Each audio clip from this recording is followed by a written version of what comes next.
What is up, YouTube? It's your boy Phil, the king of thrift, back with another video to help you guys crush it on eBay. Today what I'm going to be talking about are my top 9 tips and tricks for crushing it at the Goodwill bins. So stay tuned.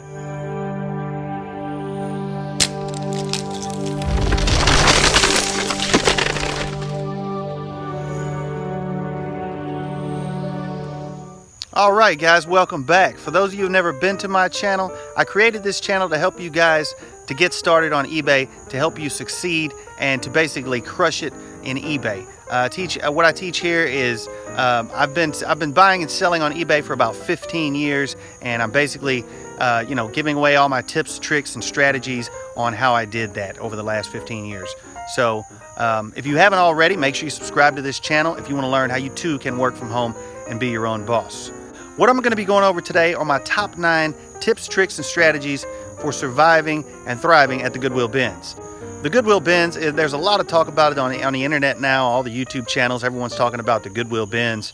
And what the Goodwill bins are is where I got my start out, was the Goodwill bins, back some 15 years ago.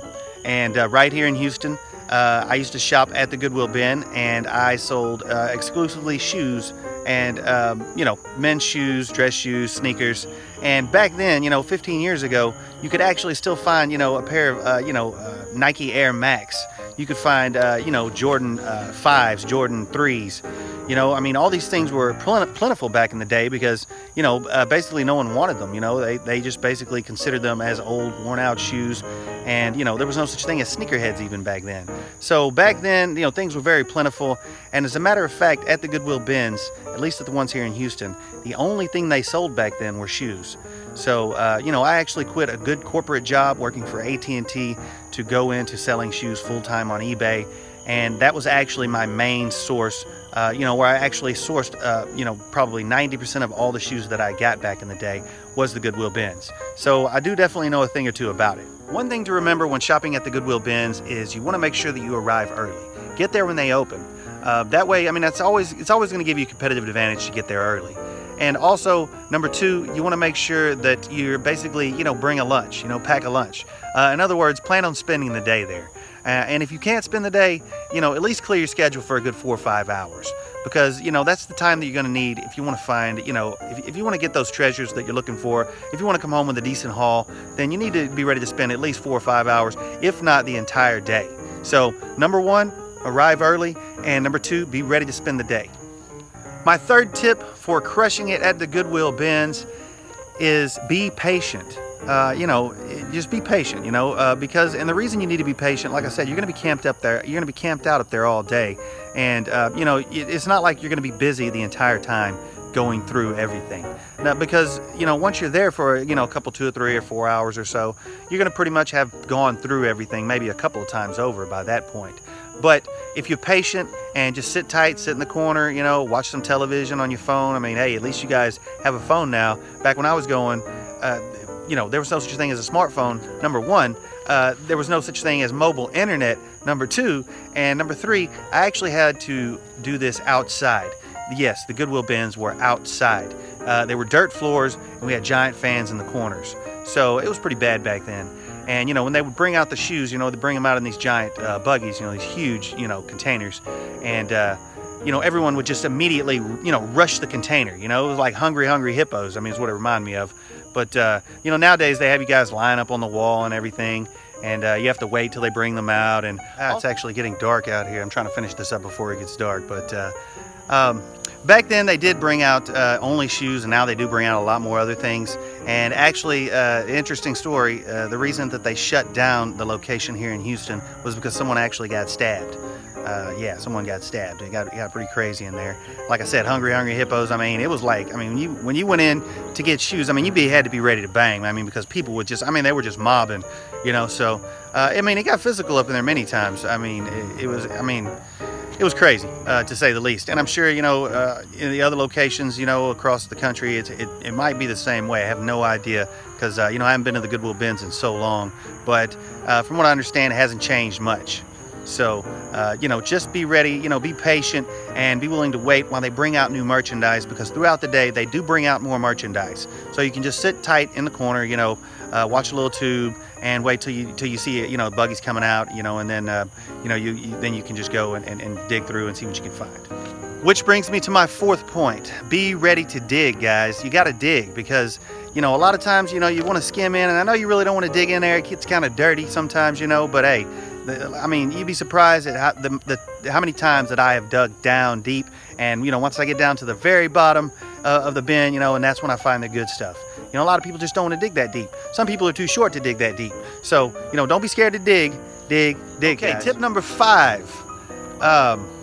You want to grab first and check things out later, so in other words, grab everything that you can, grab anything you think might be money, throw it in your buggy, and then check it out later. Because if you try to check things on the spot, people are going to be grabbing things all around you, right and left, and you're going to miss out on, good merchandise. So grab first, look it over, put it in your basket, take it to the side, then you can look it over, once you have a minute. My 6th tip is, if you can, come with a partner.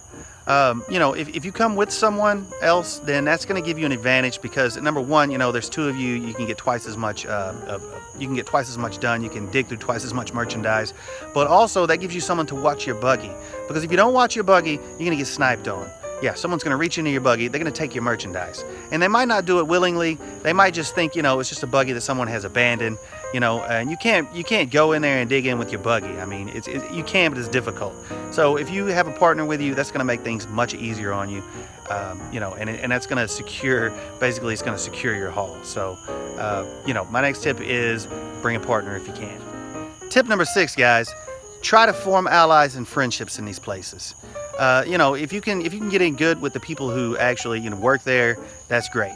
If not, you can get in good. You can't always get in good with people who shop on a regular, so be friendly, try to get to know people, try to form allies, and this is going to help you, with your connections. You want to have as many connections as you can in this game. So, if you can, try to befriend as many people as you can. They're going to help you out. You can help them out. It's always easier with a team. Teamwork makes the dream work, right? If you're going to be shopping the bins on a regular, then you are basically adopting the volume model, which means that you are going for volume. Which means you're going to pump out a lot of listings. You're going to get a lot of things done every day. You're going to pump out as many listings as you can. In other words, you're not going for high dollar amount, individual items. You're going for low dollar amount, many items. So you've basically adopted the volume model, which means you need to pump out listings. So you need to get your listing and shipping and storage processes down basically to as fast as you can. In other words, work on your systems, guys. And if you're not sure on how to get more listings on faster, check out my videos on how to list more items. And basically that tells you, that will give you some ideas for us how to work systems into your routine. All right, guys, my last tip before the sun goes down here is be ready to get physical. Yeah, that's right. Be ready to throw some elbows. Hey, I'm not telling you guys to go out there and get into a fight or anything like that. But like I said, I've been in this game 15 years and I've seen more than a few things go down in these places. And, at the very least, you might have to sort of, at least be ready to bang with a few people around you, because people are going to run in, they're going to crush you in, they're going to push you in, they're going to try to push you out of the way, they're going to try to grab what's in front of you, and what's in front of them. So, like I said, just be ready to get physical. Don't be ready to fight, obviously. Obviously be ready to defend yourself. You might want to bring a taser or something, but it will get physical. So if you're the type of person who sort of shies away from that type of thing, you might want to stay away from the bins altogether. But hey, if you're going to be in there doing it, then just be ready for that. And if you haven't already, make sure you go down into the description section of this video and download your free copy of your quick start guide to selling men's shoes on eBay. It's a quick start guide that I created for all my subscribers as a way of saying thank you. And in this book, I've also included the top 25 men's brand shoes to sell on eBay. And you can download that absolutely free in the description section of this video. I'm going to get in before the sun goes down out here. Like I said, if you like this video, make sure you give it a great big thumbs up. If you haven't subscribed already, go ahead and subscribe if you want to learn how to work from home and be your own boss. And until our next video, you guys be good.